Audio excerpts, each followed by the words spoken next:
Әскери Керней байқауының алғашқы кезеңінің қорытындысы бойынша Петропавлда әскери оркестрлердің гала концерті өтті. Бұл күні қаланың орталық алаңда 66-37 әскери бөлімінің, әскери институттың және Қарағанды әскери бөлімінің өкілдері өнер көрсетті.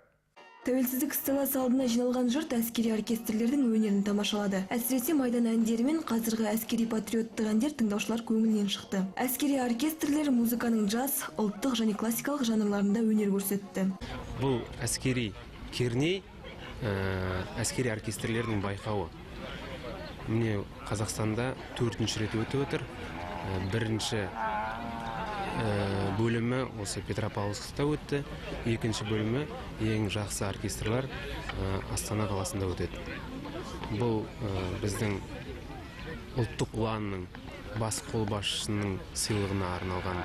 Бұл конкурс Астанада 18 мен 20 аралығында болады. Россиядан да басқа елден жерде әскери оркестрлер қатысады. Қаламызда әскери Керней байқауының бірінші кезеңі өткен болатын. Бұл байқауға Қарағанды, Қостанай қалаларынан әскери оркестрлері келіп, өз өнерлерін ортаға салды. Байқау нәтижесіне келетін болсақ, бірінші орында Қарағанды, Петропавл екінші орында, ал қостанайлықтар үштікті қорытындылады. Бүгінгі күн Петропавл қаласында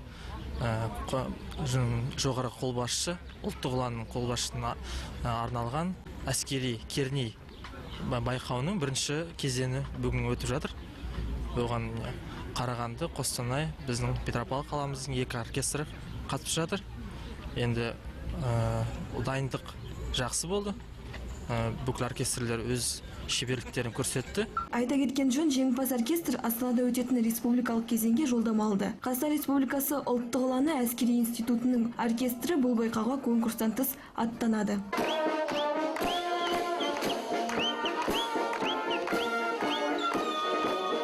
Мөлдір Мақышева, Азамат Жантурин, ақпарат.